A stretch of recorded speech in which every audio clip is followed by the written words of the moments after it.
Yo, what's up guys? My name is GLOCO and welcome back to the letter. We're now in part 6 and... bad news! I think Rose died. I just think because, well, Isabella just woke up from her sleep and I haven't really seen the body yet, so... oh god. Well, I'm hoping for the best that Rose didn't die. Hopefully, we will see now. Let's continue. My body wants to sleep still, to forget what I heard, what I saw last night. Oh, so was it true? But it's there, nudging, prodding at me. Slowly I became aware of how awkward my position is and the aches that accompany sleeping in a curled up position the night before. If I've even slept at all. The memories are impossible to forget now that Rose is gone. Ah, dude, she is dead. Fudge. God. Well, I guess it was bound to happen, alright. They say it's easier when you say it out loud. Instead, the words weigh heavier on me each time. She's gone. Gone because of me. Gone because of one letter I was too curious to look at. I should have been more careful. I should have just kept my mouth shut. I should have destroyed it before anyone else has gotten involved. I should have... The notification light on my laptop blinks incessantly, mockingly. When I look at it, as if it's calling me back to a sense of normalcy. I check it nevertheless, out of habit, more than anything. To all BRC employees, in light of the recent end events, there will be an all-staff emergency meeting from 1 p.m. to 2 p.m. Attendance is a must. Company changes, new hierarchy and policies will be discussed during the meeting. Everyone is expected to bring a copy of their own attendance logs and sales reports for the last 6 months to be submitted to your respective managers for review. We are expecting everyone's cooperation. Thank you. Now let's go. Alright. If this were one of those typical days, I'd happily comply and get myself to our office. But today my limbs just feel heavy. On one hand, going will keep me busy, you know, take my mind elsewhere or something. On the other, the place in itself is a stark reminder of what my own fears have cost me. Maybe I'll just... oh god. You know what? You know how I keep saying that your choices actually really matter in this game, like there's a butterfly effect. Some people told me that during their gameplay, Rose is still alive. Okay, in a few more chapters, so I'm not sure. Okay, but all I know is that in their gameplay, Rose is still alive. So did I make some bad choices? I'm not really sure, but you know what? I have no regrets at all. Okay, I'm sticking by with my choices, and I'm gonna choose whatever choice feels best for me. Okay, so should I go to work or stay at home?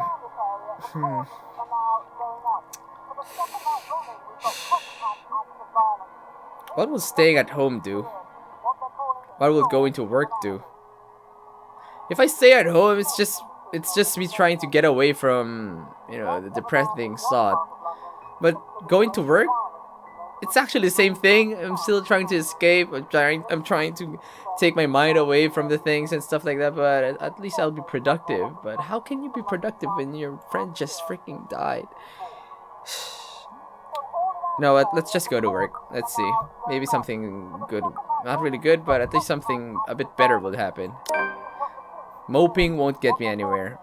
This is just like one of those things, isn't it? You deal with it with a smile no matter how things get bad and hope for the best. Although my whole body feels like lead and my limbs are sore, I push myself away from the chair and head for the shower.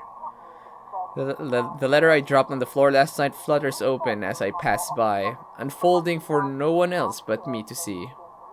Every word written on it glares at me. They sneer. They ridicule, like living beings fully aware of what they've done. You know what? It gets me thinking. This ghost is asking for help, but if you're asking for help for something from someone, you shouldn't kill their friends or something like that. You shouldn't curse their friends. If you need help so desperately, why not just tell me what you fucking want? Tell me what to do. Don't involve other people. I don't know. I think this freaking ghost is just trolling us or something. I'm not really sure. Anyway. Oh yeah, which reminds me, Rose was the only one who I think didn't see the letter. I remember keeping the letter from her. Is that why she died? Oh god. So it's for the best if the people actually see the letter. But they have to send it to 5 more people, or else their loved ones will probably suffer as well. So I think that's the curse. If you don't send it to 5 people, your loved ones will probably die or end up in a really bad situation. I think that's the curse. It doesn't really do much for you, but oh god, I'm not really sure. That's just my theory for now. Okay. With a huff, I pick it up and shove it onto my bag, perhaps with more anger and frustration than I'm used to showing. This too, I'll deal with. Somehow I'll find a way to make things right.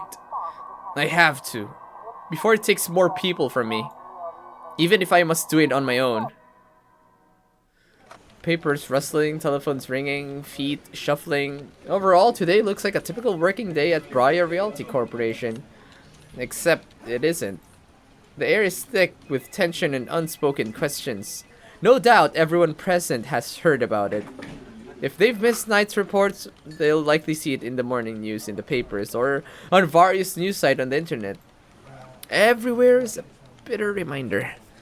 In fact, everyone's giving me a wide berth, as though the mere mention of Rose will be enough to trigger something in me. It's appreciated, but it only serves to create a bigger hole in the place Rose has left. After lunch, my boss calls for a meeting. I don't have to look up from my work to know what it's about. He's in a strange, pensive mood today. Probably out of respect for a dead colleague. Oddly, I'll appreciate more if he just shouts at me today. Anything is better. I'm sure you've all heard of what happened to Miss Cooper. She was a valued member of our team and she will be missed. There's no date for a funeral, yet. But those who wish to attend, kindly speak with your respective supervisors. By the way, has anyone heard about our still AWOL staff? None? HR, you know what to do. Santos, a word? In my office? At the end of it, I've been given the entirety of Rose's workload, including finalizing the rights papers, and have been promised an ample compensation for my efforts. I think he's expecting me to be happy about it. How can you be happy about that? Instead, I immerse myself in my work. I have to. Anyway, if I want to forget... Oh, okay. Time flies when you do, and by the time I give notice, it's already late. Everyone's already gone, leaving me in the company of a radio and a member of our janitorial staff. I don't even know his name. Rose likely does. She remembers people easily like that. The Luxbon Police Department continues its search for the following reported missing people. The radio blares one recognizable name after another. Hold on a second. Missing? Aren't they? Still, I've got to check. Frantic, I turn back to my desktop. The loud tapping of my fingers against the keys fills the office for the better part of my shift as I look through everything. The background about the place, its history from the current owners, and list of employees hired under BRC. And I'm right. Of course I am! BRC may have a lot of staff, they may have a lot of agents hired under their company, but I'll remember those names anywhere. After all, they are also part of the crew who worked with us in preparing the mansion for the open house. Open then the letters? No, that can't be. I hope it's not what I'm thinking. But Rose is... Something snaps into place in the fraction of a moment. These people. Rose. The letter. I need to... No, if it's like this, they still won't believe me. I have to make sure of it first. Oh, shiz. Evidence doesn't lie. That's what Ash often says, right? If I have proof, then maybe. I don't want to get my hopes yet, but maybe there's still a way I can save them. The letter, my phone, papers, anything that will be useful, I grab all of them and stuff them in my bag. I can't stay here. There's something I need to do. There's something those people should The noise cuts sharply through the room, stopping my hand short of cramming a pen into my bag. Hello? Anyone there? Jesus, girl, it's just a copying machine. Jesus. Someone must have left their printer open again. I may be in a hurry, but if I don't turn it off, another person is certainly going to have a fit tomorrow over wasted company resources. Most of the time, it's Rose who does the nagging, but the clicking of my pen in my hand is a welcome distraction as I search for the said object. Each stride my feet takes also echoes through the empty workspace. I've lost sight of the janitor minutes ago, and with me being the only one left, the tapping of my feet against the wooden floor is something I soon learned to appreciate. It doesn't take me long to find it. By the time I turn it off, 5 copies are already strewn about on the ground. The paper tray have also been left ajar. Sighing, I pick each of it up to put someplace proper. But the page that greets me next makes my blood run cold. Oh, Jesus Christ. Ah, this freaking ghost.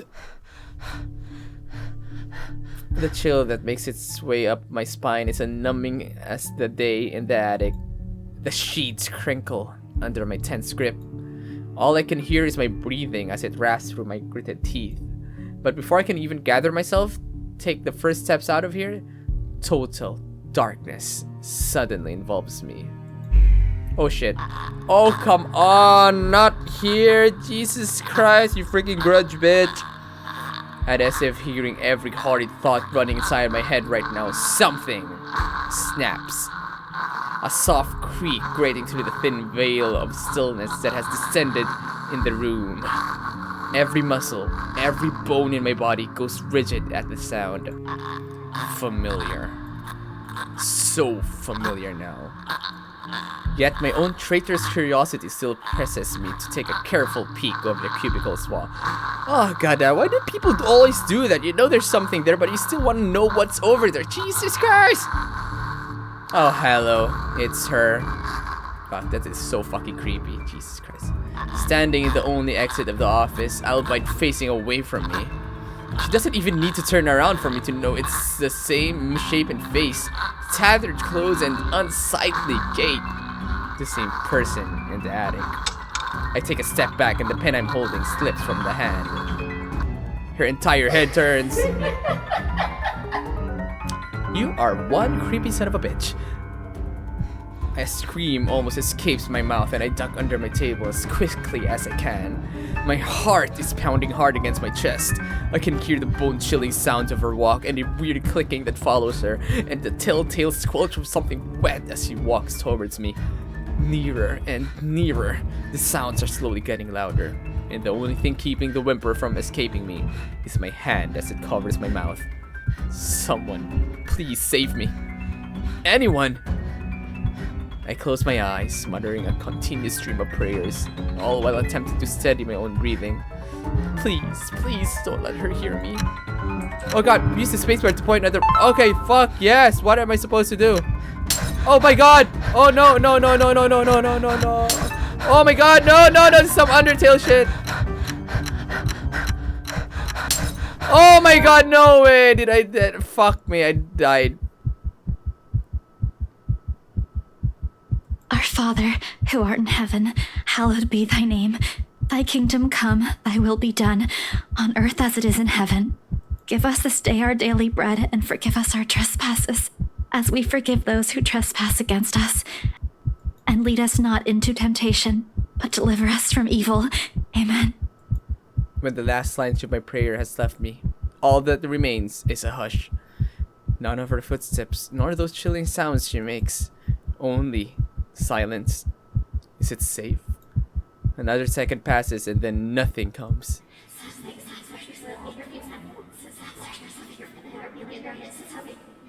What the fuck? Ew! You fucking gross ass shit! Oh my god. Oh shit. You can actually die in this game. Fuck you! Alright, let's do it again. Careful now. Careful, Isabella. Success this. Nice desu. Ah.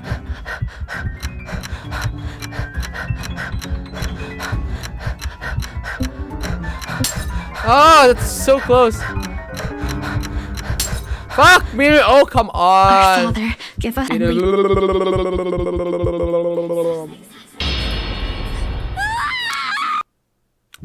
This is actually kind of difficult.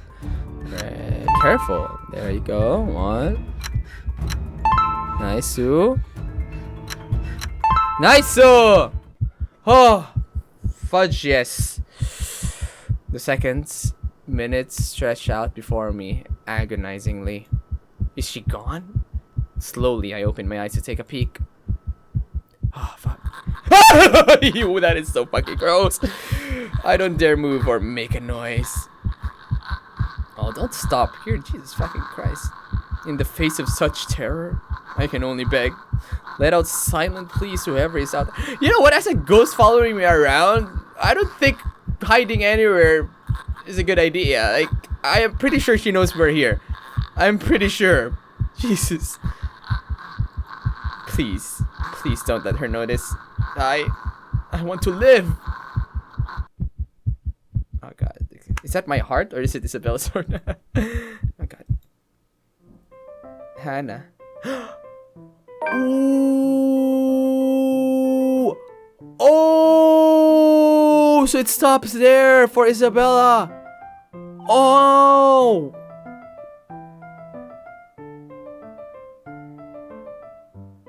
Wow, okay, that is interesting. Alright, so we're now in Hannah's POV. Because it's October 17th, so this is like days before. Ooh, okay. I hope we still get to see Isabella though, alright? I hope she didn't die. Okay, let's just continue with this.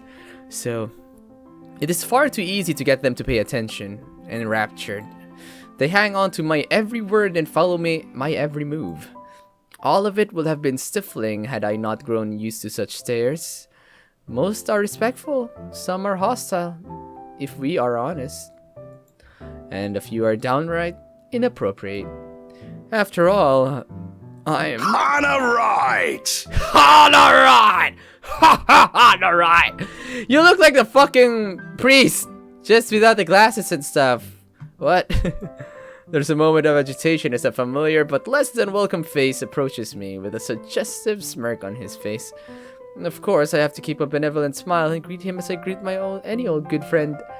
After all, this man can turn heads, being famous in his own right. Officer Lee! What a pleasant surprise. I didn't think you'd have the time to attend tonight's party. He's more Luke's friend than mine, really, and I'm quite sure I only invited his wife. Much like I am only friends with the chief inspector because of Luke. Luke is only friends with Rochelle because of me. Unlike how I treated Lee, however, Luke never hid his animosity for the Lee matriarch. It was an odd sort of friendship where we would have awkward double dates. I don't even recall his first name. It started with an N, I think. I might be wrong. Aside from being Chief Inspector of Luxborn Police, his wife Rochelle Lee Vance owns a general electronics company, fridges and freezers mostly. Oh, I always have time for my favourite socialite couple. Might I say, you look positively ravishing tonight. He sounds like a pirate. Alright. I see the husband isn't with ya. Nah, stop giving me those glares and stop speaking as if you're like out of breath or something. Fuck you. The way he eyes me up is enough to make my skin crawl. I know, right? Jesus. I just wish Luke is here to fend off the more unseemly of our peers. You know the ones. Men who are just a bit too friendly, staring too long at my assets and getting close just because my husband is not here. And to think they have the gall to do this at my own party. In my own house, if I might add. But like any high society woman worth her salt, I know how to handle it with grace and dignity. I suppose you are looking pleasant as well. Luke's busy with work, unfortunately. Rochelle isn't here? A shame. I do hope he isn't causing you much trouble. That husband of yours can be a bit daft sometimes, acting like he's still some young bachelor. Shut the fuck up, Officer Lee. The wife sends her regards and her apologies, but something came up with a doctor and she needed to attend to it. You know her being pregnant and all. Yeah. We make small talk. Rather, I'm forced to do so, as he will not leave my side after finding his place there. Much to my chagrin, I've been extricated from the few who flock in hopes of flattering, for I can tolerate them far better than Lee. He's a nice enough person, and I adore his wife, who is obviously the brain behind the two. But there is just something unsettling about him. I do not trust him as much as I want to. He regaled to me tales of the Luxburn Police Department, a different affair to the usual gossip I'm privy to, and though I loathe to admit, is interesting nonetheless. I expect the topic of business to die out quickly, which will be understandable enough due to the confidential nature of his work. But oh boy, was I wrong. So, wearing civvies, I steal and drive off with one of the police mobiles, right? In the mirror, I see the mutant chasing on foot and screaming about theft. The look on his face was priceless when I parked it in the garage. Garage. They pronounce it as the garage. Oh my. You made him chase you all the way home for a prank. What did Rochelle have to say about that? Rochelle has a strong love and hate affair with Lee. He is a married man who did not grow up past his early 20s, judging by the way he acts. Surprisingly enough, they've been married for a good 20 years. Wow, that's pretty long. That's good. A lifetime if you compare it to my marriage of 7 years with Luke. I, on the other hand, well, Luke is no Lee. I should be happy about that, I suppose. Although my darling did have his moments. The wife pulled my ear and gave me a good talking to, though. Besides, we live in a flat a block away, so it wasn't much of a grand chase. Weren't you living in a house near the countryside? Moved for work, you know. Or you probably don't. No, I don't. But a flat in downtown? I suppose if that's what you like. Oh, it's horrid. Hate that tiny place, no matter how convenient it can be for work. 55 square yards are not enough when you need to get away from the wife. What the fuck? I wouldn't mind a place away from the city. Even started looking at the ads. I spied an interesting lot, actually. Heard it was finally put up for sale. Or that something mansion, you know the one with all the ghost stories. I know what he's talking about. There are really only a few urban legends around here. It's The Ermagood Mansion? the Armageddon Mansion. That's the one. Worthy of a king it is. I'd buy it myself, but Rochelle would only gripe if I brought it up to her. Not to mention all the expenses a place like that will be a real fixer-upper.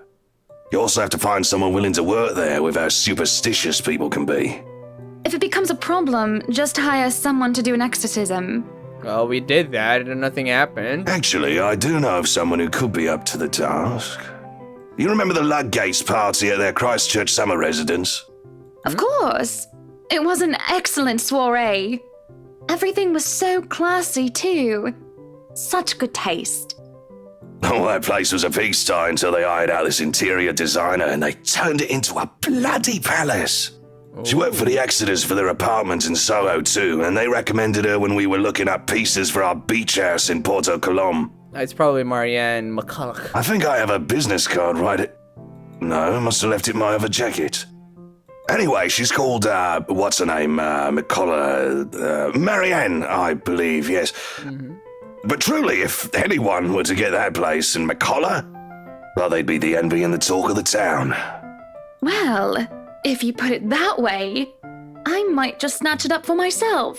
Freaking rich people. This place was starting to feel a bit small lately anyway. Sure, a 3-story penthouse might not fit the definition of small for the 3-fucking-story penthouse. Wow. Hey, it's a penthouse. What do you expect? They're rich. Okay, that's probably at the least we can actually expect from them. Okay, maybe a lot of people, but it isn't big enough to have grand parties in. As it is, I only invited about 30 people to this one, and it already feels cramped in here. It certainly would be nice if I didn't have to ride an elevator up and down several floors before I could get anywhere as well. All Luke's words and not mine. Besides, I have been looking for a good anniversary gift. Luke might like this one. Where is he anyway? October 21, Friday. This was the day we actually went to the mansion. Like, for the first time, I think, yeah. Luke is dressed to the nines, as he usually is, and he looks ready for whatever the day will throw at him. His butler and valet wait at his side, just in case he isn't as ready as he looks. His valet looks like a main character, to be honest. Oh, sure, that is normal. What is confusing me is the fact that he is on his way out of the penthouse, considering we won't have anywhere to go until much later. Where are you going? I am to attend the Triad Autumn Tasting. I do believe I informed you of this 2 weeks ago. Yes. And might I remind you that I had stricken that off your schedule? Because 1, the doctor told you to stop consuming so much alcohol. And 2, I informed you a few days ago about the open house we are going to attend in its place. I've even found this marvelous interior designer, Mary Ann McCullough. It's a 3.5-hour drive to Cardiff. I don't have time for this. This is like that little party you threw all over again. You don't inform me of it, and you expect me to stay and be a gracious host when I have business elsewhere. You know how I operate, Hana. Unless this was penciled in, I am sticking to my schedule. If I may intrude, the madam is correct. Your physician did insist you moderate your drinking, unless you wish to incur acute pancreatitis. Your voice doesn't really suit how you look, Johans. And you did have this open house penciled in last Wednesday morning. Bullocks, I don't remember doing so. Bullocks! Well, you did. Bloody hell. While very hungover, in fact. Alright, this freaking butler acts more like his secretary, actually. He did. Moaned about me being too loud, but gave in after some pushing. Perhaps that was a bit too cruel and manipulative of me, but... Whose side are you on? Come on, Luke. You promised we'd do whatever I want this weekend. Gordon Bennett, fine. I am giving this house tour of yours a chance.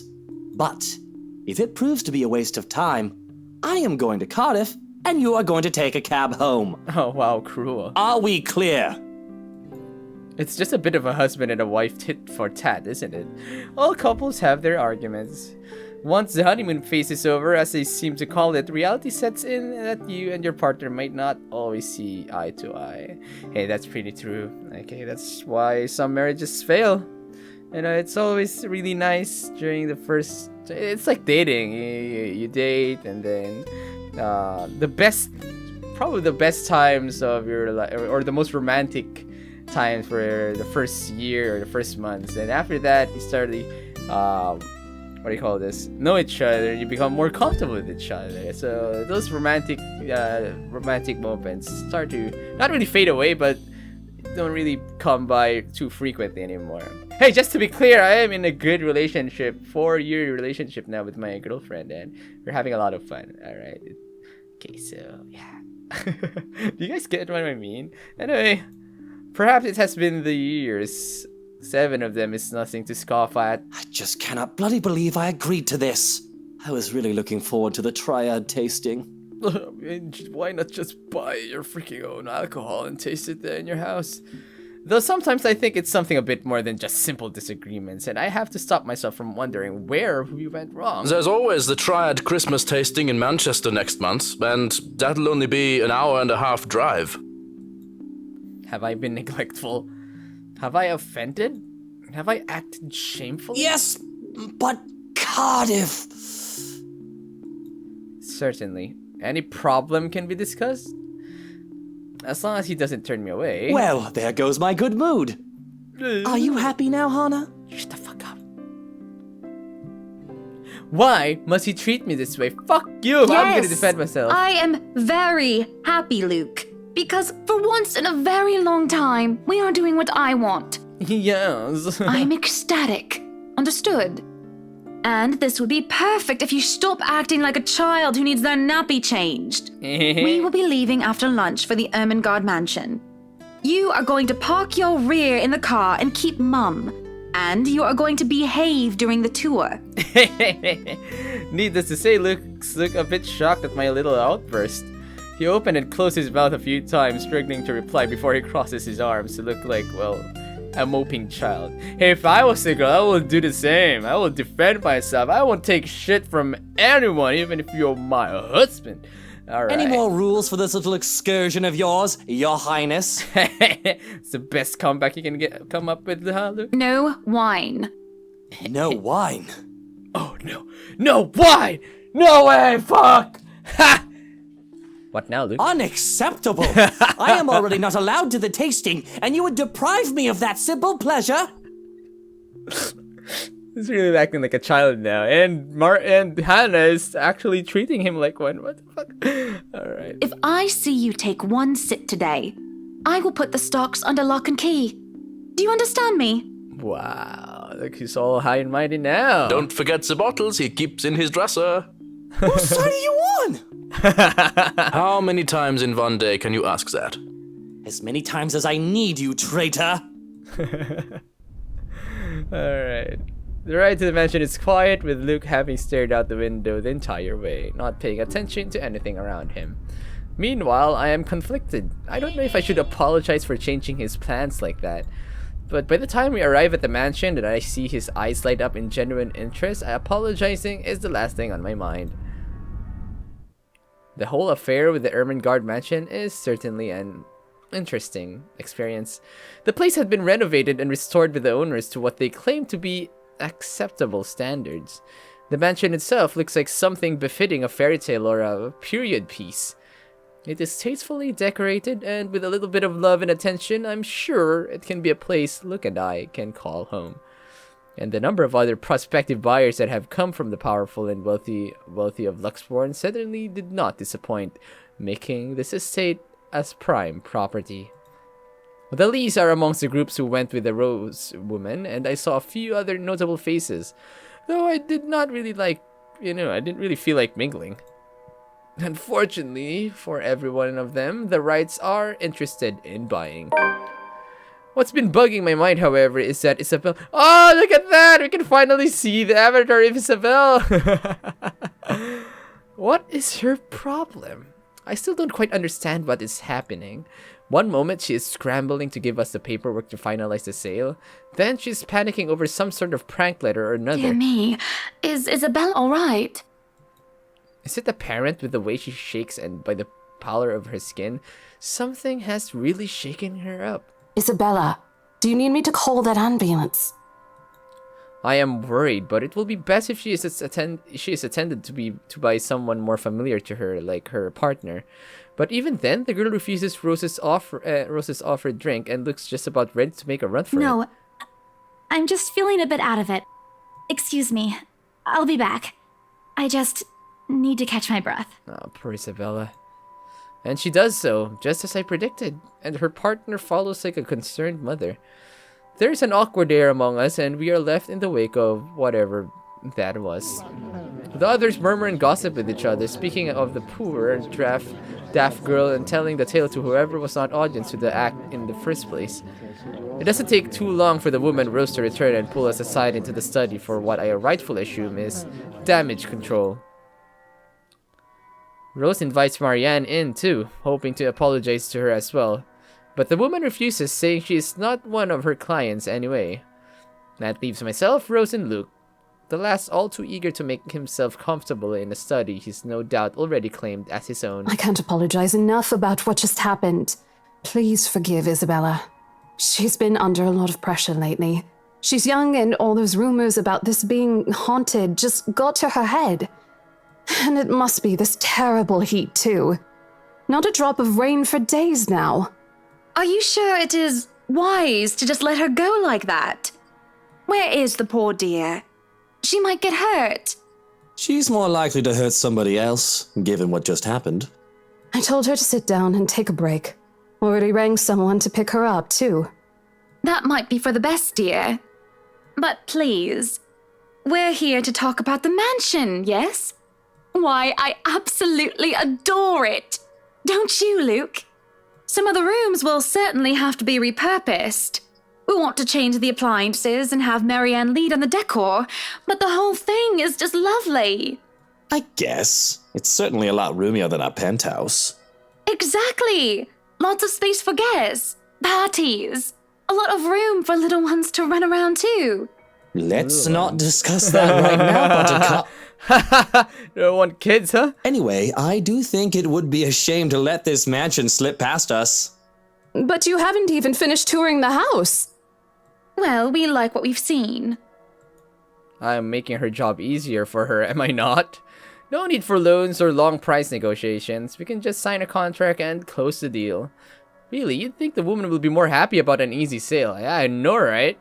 I know how these estate agents worked, how long they had to wait, and how much they had to spend, even just for a single sale. Why, she should be jumping for joy by now. I'm sure the commission on the mansion is nothing to sneeze at, even if she has to split it with this Isabella girl. Oh, do you think we could have horses here? Yes, those do sound nice, love. Anyway, if anyone else is interested in buying this property, I assure you that I'm able and willing to give a better offer. Oh, A vineyard would be nice. Or maybe look at you spread out your fantasies. And we do reward our people quite generously, Rose. So if I were you, I would start on that paperwork. Helicopter pad. It's like a kid. Jeez. I pause. And there's a small moment of complete silence where Rose and I just stare incredulously at Luke. It is an unspoken understanding. Unspoken understanding. A rule between the two of us that we have to put on and act. With our social standing, where image matters, it's also important to avoid making enemies. And to follow this rule is an easy feat for me. For Muse, I have been the well-trained social butterfly, gracious and graceful. Alright, someone's calling me. Luke, on the other hand... Wait, what, Luke? No, what? Whatever would we need a helipad for? Exactly. Well, he likes to play the fool sometimes, even if he is anything but. As he throws me a wry smile, I shake my head and beckon Rose over. This is to be our home. There's nothing she or anyone else can do to change my mind. This is a place that speaks of power and importance, and at the same time, of safety and comfort. Perhaps we can even have our family here. Am I allergic to that word? I'm not sure. There's definitely no better gift than this for a special date. Why, everything here is absolutely wonderful. Well, except for this ugly painting in the sun. Jesus, what? That came out of nowhere. What the fuck? That's creepy. It looks like a bad fake of an Edvard Munch painting. Here's the deal. I'm willing to pay 10% higher than your listing price. If anyone tries to outbid us, just add another 5%. Oh. I doubt anyone can, of course. Or, you know what? Just add 15% to the listing price, and we can sign all the paperwork now. Ooh. I guess, if that's what you want. That won't be any trouble. I don't have all the papers now. Didn't think this would be a quick sell. I'll have copies sent to you so you can look over them. And if you'd still like to finish the rest of the tour with Isabella's group, you're more than welcome to. No, I think we're good here. We'd appreciate a private tour of the place a lot more, I think. All right. Should I let Marianne in, then? Marianne? Oh, right. She's been waiting outside the study this whole time, hasn't she? I'll need to have a little chat with her to move this little mansion project forward. Please do. There is a look of apprehension when the other woman enters the study. Yet, like a professional, I see the moment when she steels herself and masks her worry. Admirable. We have this project, then? Of course. Will you be needing anything from us? Having the floor plans would be a great start, just so that I can look at them beforehand. And if you could tell me when you're available for a meeting so that I can include it in my calendar? Oh, is a meeting really all that necessary, Marianne? I guess we can send Johans to help you out. You two can start by getting rid of this ugly painting. A hush falls upon the room at my request. What painting? What do you mean, what painting? And lo and behold, the painting is gone. That is creepy. Holy shit. In its place, a mirror stands, which leaves me to look at my own confused expression. Odd. Well, no matter. Oh shit. Oh no, she's cursed now. Oh no. Back to the topic at hand. Marianne, dear, we are simply far too busy to meet up. Okay, perhaps maybe I should. Well, you know what? Yeah, it would be nice to actually, have a meeting and, discuss with the interior designer of what you need to do with the house and all that stuff. Should I question the need for a meeting? Free up my schedule? Oh, God! What will this choice lead me to? I don't really know. You said they're far more busy for a meeting, and that's when Okay, you know what? Let's just free up my schedule. I think it's for the best that we get this thing underway. Or maybe not. Maybe if I question the need for a meeting, we won't actually buy the house anymore. Oh God, this is so freaking... You know what? Okay, fine. I'll free up my schedule. Okay, let's see. But I guess we can free up a day to meet with you. I don't really need another Maudlin Monday reading about Maury anyway. The book club can function without me for one day. What time shall we be seeing each other? How does lunch sound? Besides, my house has a higher priority over book club. Exactly. Why, we can hold the next meetings in this place. Surely the beauty and grandeur of it all will inspire spirited and lively debates about whether modern-day writers could match up to the classics. I might as well clear up the rest of my week to handle whatever affairs buying this mansion requires of me. Any social activity can be put off until the Ermengarde, or rather the Wrights Mansion's great debut. I'll have my fill of great parties and gatherings, especially when I organize them myself. That sounds good. Although, with a project of this scope, we might need most of the day to tackle your concerns. A more thorough inspection of the place is also preferable. Breakfast then! It's a date. It's really not. Why are you Why are you blushing? All right. Monday. 10 o'clock sharp. Is she lesbian? I'm not sure. We'll see you then. Usually, like, really gorgeous babes turn out to be lesbian. Not that I have a problem with that. Actually, Marianne suggested that we meet at 9, but who is even awake at that unholy hour? I was lucky enough to wake up this morning before Luke went all the way to Cardiff. Oh, he actually went there. Oh, okay. We say our goodbyes, shake hands, and make it clear without outright saying it that we now own this house. By the time we left the mansion grounds, sunset is almost upon us. So, you really want to buy this place then? That's a bit of a big impulse buy, even coming from you. Yeah. Not that I'm complaining. I feel elation when I hear those words from him. It's not every day one is able to please someone like Luke. He gives away false flattery to sway those who starve for his attention and approval. But in the privacy of closed doors, he would often express his grievances. He neither censored himself in front of me, nor spared me from his criticism. You have been saying the penthouse was getting a bit too small for you. Happy anniversary! Oh. That time of the year already? No, you fucking bastard. You forgot about it last year, too. I understand that he's a busy man, Is that why you want to buy it? Yes. You don't like it? I do. But I remember you used to talk about how you wanted to live next to the beach. Botany Bay, Kent. I remember the seawater that stretched, on for miles and miles as far as the eyes can see. As a kid, I loved our beach trips, swimming all day as much as I could. I was a well-behaved child, and the only time I was ever truly difficult was when I refused to get out of the waters, even when my fingers had gone all wrinkly. And even when they managed to pull me out of the water, there was always sand castles. The day before we married, I told Luke that I wanted a house on the beach and a dog. And a kid or two. None of those came true 7 years later. That was a childish dream. Living next to the beach is so impractical if you really think about it. Really? I don't know. It's not a bad thought to see you in a bathing suit every day. You little shit. Maybe another time, love. We still have forever, don't we? Walang forever!